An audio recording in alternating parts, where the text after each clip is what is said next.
வணக்கம். பரபரப்பு மீடியா செய்திகளுக்காக நான் நிரோஷன். கிட்டத்தட்ட 4 தசாப்தங்களாக ஈரானின் சுப்ரீம் தலைவர் அயத்துல்லா அலி கமேனி உள்கருத்து வேறுபாடுகள், பொருளாதார நெருக்கடிகள் மற்றும் போர்களை கடந்து வந்துள்ளார். ஆனால் இஸ்ரேல் மற்றும் அமெரிக்கா ஈரான் மீது முன்னெப்போதும் இல்லாத அளவில் நடத்திய தாக்குதல்கள் அயத்துல்லா அலி கமேனிக்கு இதுவரை இல்லாத மிகப்பெரிய சவாலை ஏற்படுத்தியுள்ளது.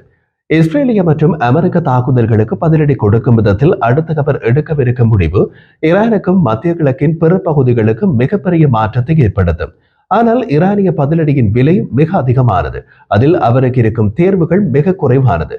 அடுத்த சுப்ரீம் தலைவராக நியமிக்கப்பட்ட வாரிசு இல்லாமல் உடல்நல மோசமடைந்து வரும் 86 வயது முதியவருக்கு இது ஒரு பெரிய சோதனை.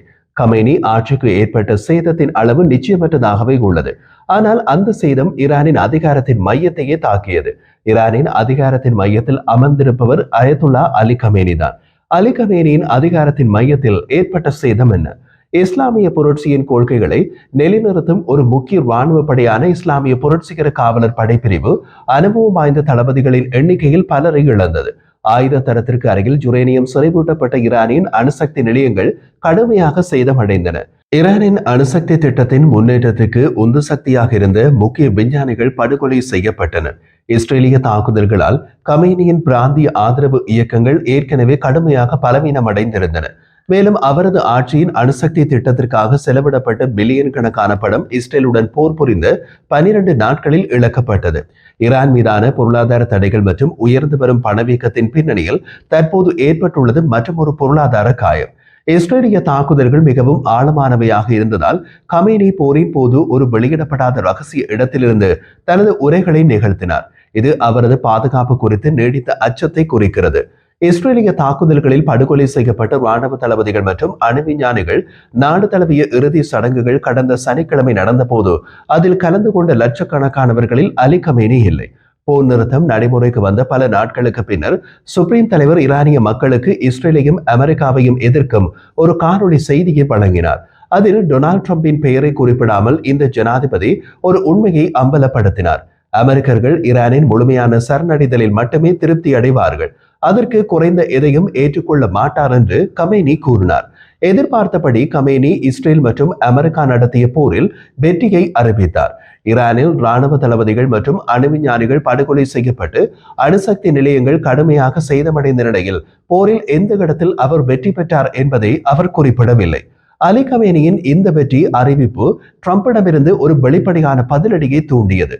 பாருங்கள், நீங்கள் மிகுந்த நம்பகத்தன்மை கொண்ட மனிதராக இருக்க வேண்டும், உங்கள் நாட்டில் மிகவும் மதிக்கப்படும் மனிதராக இருக்க வேண்டும் என்று கூறிய ட்ரம்ப், அப்படியான நபர் உண்மையாக சொல்ல வேண்டும், அந்த உண்மையை நீங்கள் நரக வேதனை அளவுக்கு அடிபட்டீர்கள் என்று கூறினார்.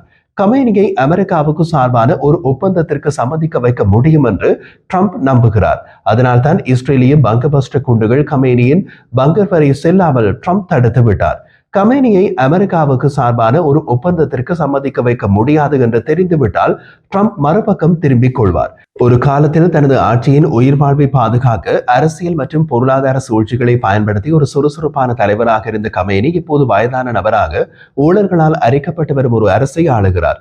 அவரது வாரிசுரிமை, அவரது அணுசக்தி திட்டத்தின் எதிர்கால நிலை மற்றும் அவரது ஆதரவு இயக்கங்களில் இழக்கப்பட்ட வலிமை ஆகியவற்றை சுற்றியுள்ள நிச்சயமற்ற தன்மையுடன் அவர் ஒரு முக்கியமான தேர்வை எதிர்கொள்கிறார். அதே ஆட்சியை மீண்டும் கட்டியெழுப்புதல் அல்லது அதிகாரத்தில் அவரது பிடியை இழந்த மற்றும் ஒரு தலைவரை தேடுதல்.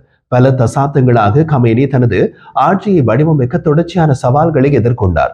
1989 ஆண்டு ஈராக்குடனான போரில் சிதைந்து தனிமைப்படுத்தப்பட்ட ஒரு நாட்டை பெற்ற அவர் தனது உடைந்த பொருளாதாரத்தையும் சமூகத்தையும் மீண்டும் கட்டியெழுப்பும் கடினமான பணியை எதிர்கொண்டார். ஈரானில் சிக்கலான மதகுருமார் வட்டங்களுக்குள் உள்ள உள்கருத்து வேறுபாடுகள் மற்றும் போட்டிகளை அவர் நிர்வகிக்க வேண்டியிருந்தது. சர்வதேச பொருளாதார அழுத்தங்களை எதிர்கொள்ள வேண்டியிருந்தது. அதே நேரத்தில் இறையாண்மை மற்றும் சுதந்திரத்தின் புரட்சிகர இலட்சியங்களை பாதுகாக்க வேண்டியிருந்தது. பொதுமக்களின் ஆதரவு குறைந்து வரும் நிலையில் குறிப்பாக மதநெறி போலீசாரின் கைகளில் ஒரு பெண் இருந்ததாக பெண்கள் உரிமை எதிர்ப்பாளர்கள் வாரக்கணக்கில் ஆர்ப்பாட்டம் செய்தனர். அப்போதும் 2009 ஆண்டு தேர்தல் மோசடி தொடர்பாக வெகுஜன போராட்டங்கள் வெடித்த போதும் அவர் கடுமையான உள் அடக்குமுறையை நடைமுறைப்படுத்தியுள்ளார். நாடு கடத்தப்பட்ட ஈரானிய இயக்கங்கள் இஸ்லாமிய குடியரசு ஆட்சி எதிர்ப்புகளை ஒளிபரப்பும் ஊடக நிறுவனங்களை நிறுவின. ஈரானில் உள்ள பிரிவினைவாத இயக்கங்கள் அவரது அணுசக்தி திட்டத்தின் ரகசியங்களை கசியவிட்டன.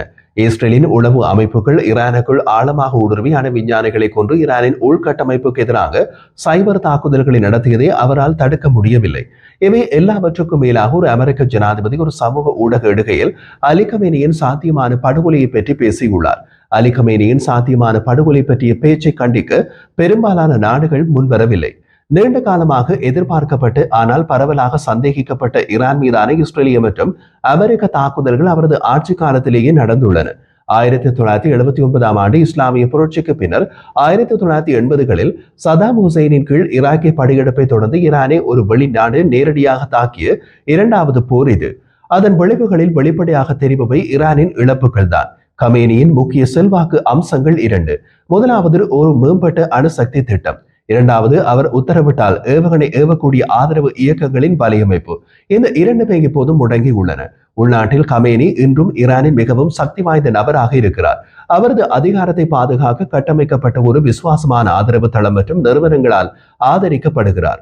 ஆனாலும் கூட சமீபகால தாக்குதல்களால் ஈரான் தத்தளித்து வருவதாலும் கமேனி தலைமறைவாக இருப்பதாலும் அவரது ஆட்சி முன்பை விட அதிக எதிர்ப்புகளை எதிர்கொள்ளலாம்.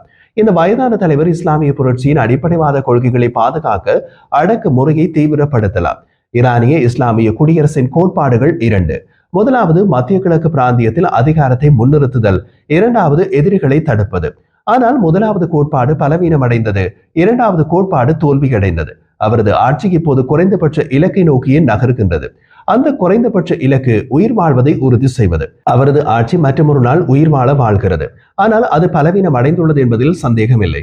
குழப்பங்களுக்கு மத்தியில் ஈரானிய ஆட்சி இப்போது இந்த உள் மற்றும் வெளிப்புற பிரச்சனைகளை தீர்க்க வேண்டும். கமேனி ஈரானிய மக்களை மகிழ்விக்க கூடியதை செய்வதை விட அடிப்படை தேவைகளை கொடுக்க வேண்டிய நிலைக்கு வந்துவிட்டார். தற்போதைய நிலையில் அவரது ராணுவ கட்டமைப்பில் வெளிப்பார்வைக்கு அமைதி நிலவினாலும் அமைப்புக்குள் ஒரு கணக்கீடு இருக்கும்.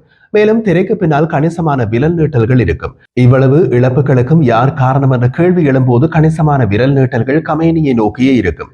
ஈரானிய உளவுத்துறை தோல்வி விரிவானது. ராணுவத்தின் உயர் மட்டத்தினர் அளிக்கப்பட்டுள்ளனர். போருக்கு முன்பு இருந்த ஆழமான சவால்களை சமாளிக்கவே தள்ளாடிய ஈரான் இன்னமும் அதிக சவால்களை எதிர்கொள்கிறது. முன்னபோதும் இல்லாத அழுத்தம் மற்றும் குறைந்து வரும் தேர்வுகளை கமேனி எப்படி எதிர்கொண்டு எதிர்நீச்சல் போட முடியும்? அணு ஆயுதங்களை உருவாக்குவதற்கு எதிராக முன்னர் மத ஃபத்வாவை வெளியிட்ட கமேனி ஈரானின் அணுசக்தி திட்டத்தை அதன் சிறந்த ஆயுதமாக்குவதை கருத்தில் கொள்ளலாம். அப்படி செய்யும் போது அணுகுண்டை உருவாக்குவது ஈரானின் பொது நிலைப்பாட்டில் ஒரு பெரிய தலைகள் மாற்றமாக இருக்கும். அதே நேரத்தில் அணுகுண்டு தயாரிப்பது என்ற முடிவு எடுக்கப்பட்டாலும் அது முழுமையாக கைக்கு வரும் என்பதில் உத்தரவாதம் கிடையாது. ஈரான் அணு ஆயுதம் தயாரிப்பதை தடுப்பதே தமது தாக்குதல்களின் குறிக்கோள் என்று இஸ்ரேலும் அமெரிக்காவும் கூறுகின்றன. செய்தியாளர் ஒருவர் ட்ரம்பிடம் அமெரிக்க உளவுத்துறை அறிக்கைகள் டெஹ்ரான் யுரேனியத்தை குறிப்பிட்ட அளவில் பலப்படுத்த முடியும் என்று கணிப்பிட்டால் மீண்டும் ஈரானில் குண்டு வீசுவது குறித்து பரிசீலிப்பீர்களா என்று கேட்டபோது ட்ரம்ப் கூறிய பதில் நிச்சயமாக சந்தேகத்திற்கு இடமின்றி குண்டு வீசுவோம். ஆனால் ஈரான் அணு ஆயுதத்தை பற்றி இனி யோசிக்காது என்று ட்ரம்ப் கூறினார். அணு ஆயுதம் தயாரிப்பது என்ற தேர்வை கைவிட்டால் அலி கமேனிக்கு வேறு என்ன தேர்வுகள் உள்ளன? இஸ்ரேலின் தாக்குதல்களுக்கு எதிராக ஈரானில் உள்ள மத கட்டுப்பாடுகளை பயன்படுத்தி ஒரு வாய்ப்பை ஏற்படுத்திக் கொள்ளலாம். கமேனிக்கு அடிப்படை அரசியல் மற்றும் பொருளாதார மறுபரிசீலனை செய்வதற்கான வரையறுக்கப்பட்ட விருப்பம் இருக்கலாம். ஆனால் அதை மத அடிப்படை வாதம் தடுத்து விடலாம். ஈரானின் அரபு அண்டை நாடுகள் வரலாற்று ரீதியாக ஈரானின் விரிவாக்க கொள்கைகளை அச்சுறுத்தலாக கண்டன. ஆனால் சமீபத்தில் டெஹ்ரானுடனான உறவுகளை சரி செய்ய முயற்சிக்க தொடங்கி உள்ளனர். மேலும் விலை உயர்ந்த மோதலை தவிர்க்க ஒத்துழைக்க விருப்பத்தை வெளிப்படுத்தி உள்ளனர். ட்ரம்ப் தனது முதல் பதவி காலத்தில் ஈரானிய அணுசக்தி ஒப்பந்தத்தை ஒருதலை பட்சமாக ரத்து செய்தார். இப்போது புதிய ஒப்பந்தம் என்றால் அமெரிக்கா முன்பை விட கடினமான நிபந்தனைகளை வைத்திருக்கும். மேற்கத்திய நாடுகள் மீதான கமேனியின் அவநம்பிக்கை ஆழமடைந்துள்ளது. ட்ரம்ப் ஈரானுடனான ஒரு ஒப்பந்தத்தை விரும்பினால் அதை கமேனி எந்த அளவுக்கு ஏற்றுக்கொள்ள முடியும்? கமேனிக்கு ட்ரம்ப் அனுப்பிய வழக்கத்திற்கு மாறான ஒரு பொது செய்தி ஒரு ஒப்பந்தத்தை வரவேற்கிறது. மறுபக்கத்தில் கமேனிக்கு ட்ரம்ப் அனுப்பிய மறைமுகமான செய்தி கொலை மிரட்டல். இந்த இரண்டும் இறுதியில் பேச்சுவார்த்தைகளை தடம்புரள செய்யலாம் என்று ஈரானிய அதிகாரிகள் தெரிவித்தனர். ஈரானின் வெளியுறவு அமைச்சர் அப்பாஸ் அராக்ஷி கூறிய போது ஜனாதிபதி ட்ரம்ப் ஒரு ஒப்பந்தத்தை விரும்புவதில் உண்மையாக இருந்தால் ஈரானின் சுப்ரீம் தலைவர் அயத்துல்லா கமேனியை அவமதிக்கும் மற்றும் ஏற்றுக்கொள்ள முடியாத துணையை ஒதுக்கி வைத்துவிட்டு பேச தொடங்க வேண்டும் என்றார். ட்ரம்ப் அதை யாருக்கும் செய்ய போவதில்லை. காரணம் ட்ரம்பின் மனநிலையில் அடுத்த 3.5 ஆண்டுகளுக்கு அவரே உலகின் சக்கரவர்த்தி.